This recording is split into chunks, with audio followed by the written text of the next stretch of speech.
lots. I'll try to narrow it down.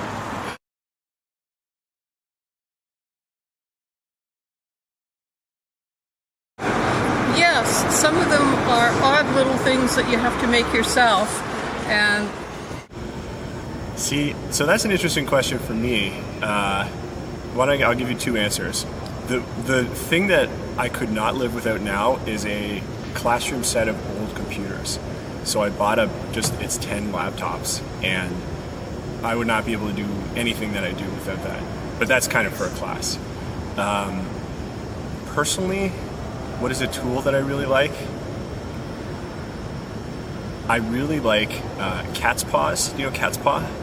It's for pulling nails out. It's like a tiny pry bar. It's only like 6 inches long, and it's got a 90 degree on it, and it's like a pry bar. And you just use it for popping nails out of things. You can actually have one in your toolkit because it's really light and small. Yeah. So that's one of my favorite tools. I really like my button maker. That's a great tool to make buttons with.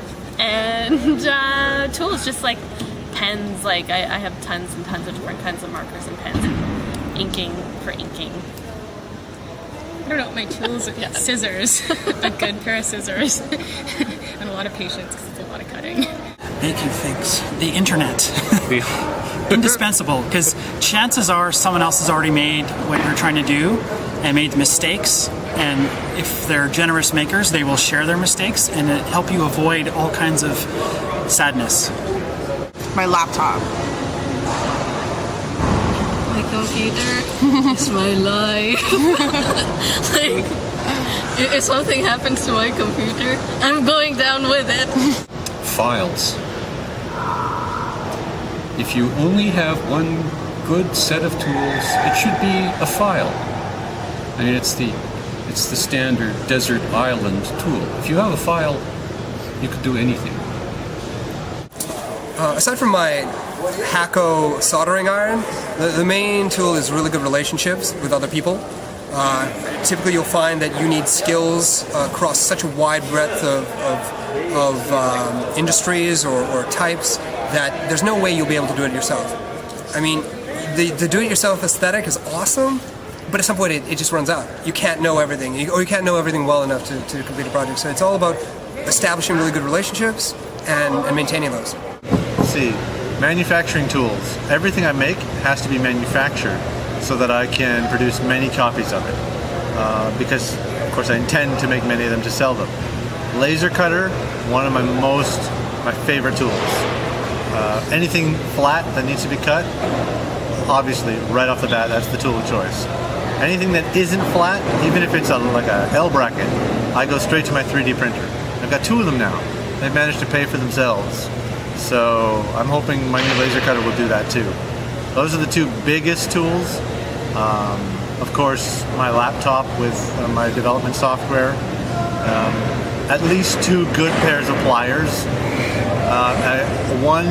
The simplest wire stripper, the wire cutter that you can get. A multimeter. Calipers. Calipers are so important because without being able to measure things, you can't make things that fit to them. You know, when you have to make something that adapts to something somebody else made, it's essential you get your measurements right. Crochet hooks.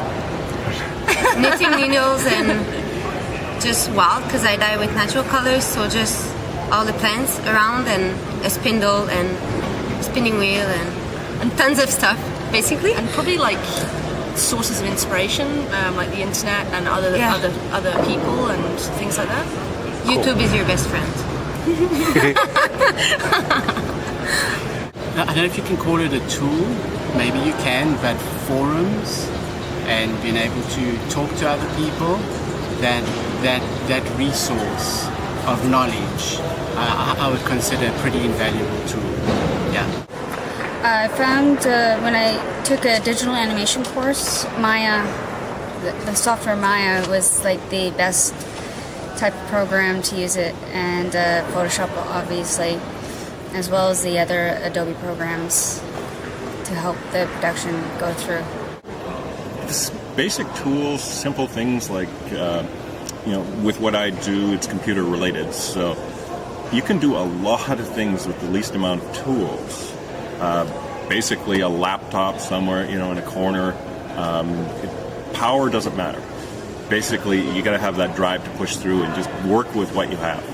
You have that, there's very little that you can't do if you can work through that. The internet. The internet is the ultimate tool to find out a little more about something that you're unfamiliar with. It's a great place you can ask questions. That's probably the number one tool, I think, for any maker, is just do your homework, do a little research, see what's out there already, see if someone else has already done the same project or same idea and maybe has some clues on how you can do your project better. Yeah, I'd say the internet's a pretty good tool. I'd say, going from I also agree that the internet is a fantastic tool, but I would also say any kind of meeting outlets. So the Maker Faire is, for instance, is great. Instructables is great. Any place where you can actually meet other people with the same kinds of passion that you can talk to, and just throw them different ideas of things that you're working on, and so you can just have this really collaborative setting. I think is the best way that you can do things. Oh, right now I built my entire studio with a cordless drill and a jigsaw. So those things were very, very, very instrumental. I like those things. I have some, my sewing machine is really instrumental. Tools, but now the internet is pretty awesome. I get all my ideas off the internet because people are doing amazing things out there, and it's kind of, I love downloading ideas off other people. So yes, the internet is very, very helpful.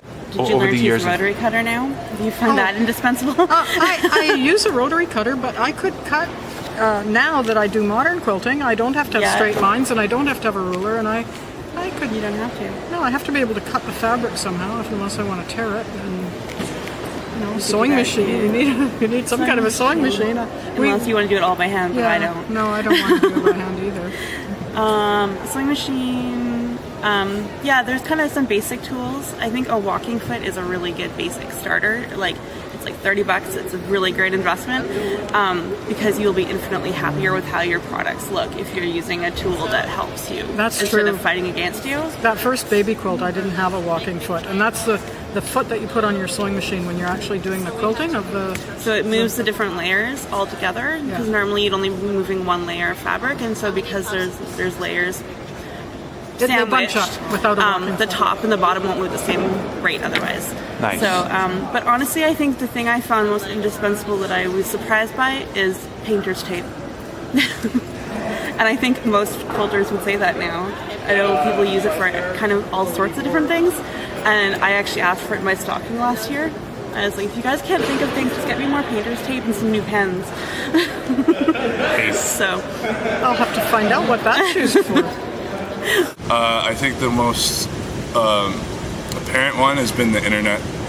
It's been able to kind of aggregate tribes without having to physically be near each other, to cross-pollinate ideas and projects and techniques to people across the world, to the point where there's a whole 3D printer village less than 20 yards from here that has been, an explosion and kind of technology sharing and idea sharing.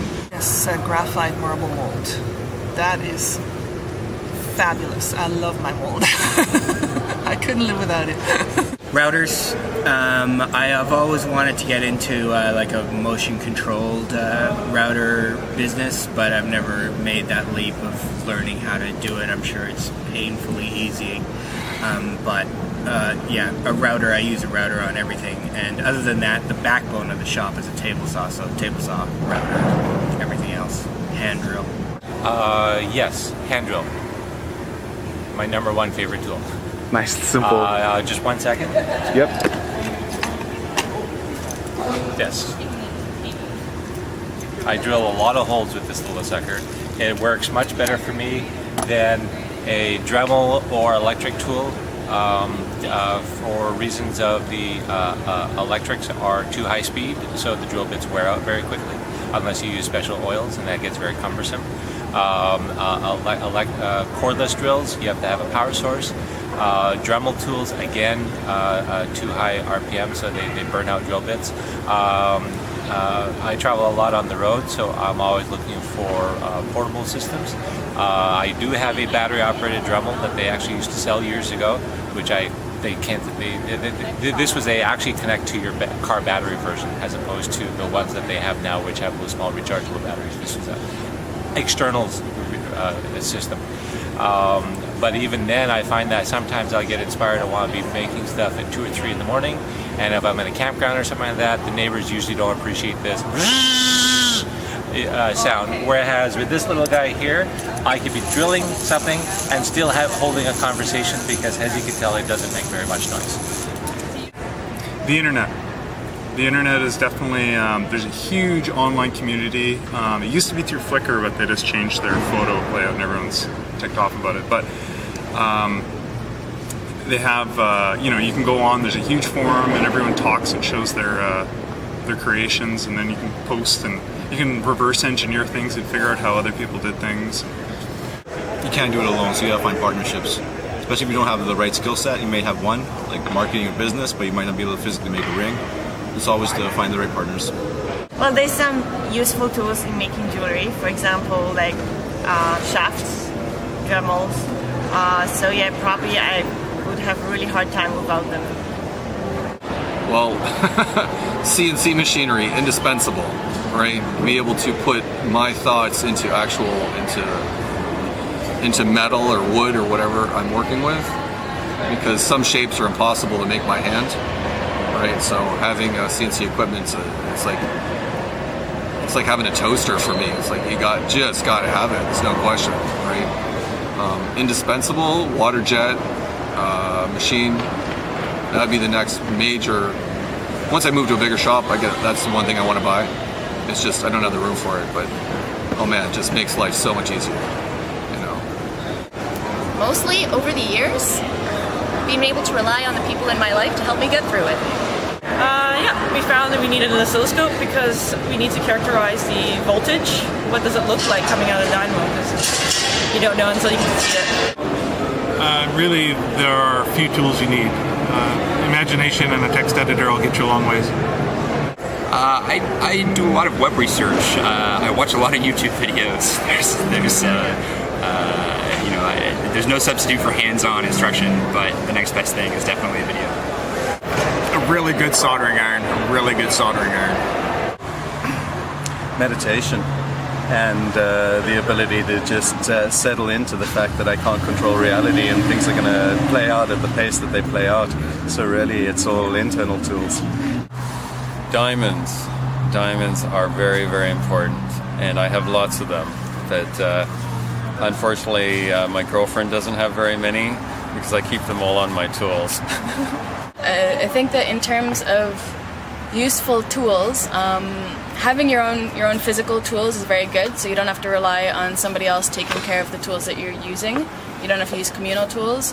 In terms of your sort of personal tools, perseverance is really important because art is not necessarily something that people are aware that they want. You have to promote yourself, and you have to convince people that what you're doing is worth their interest.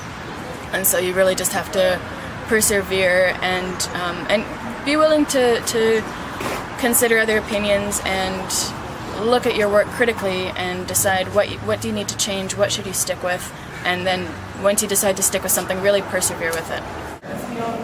Physical tools are like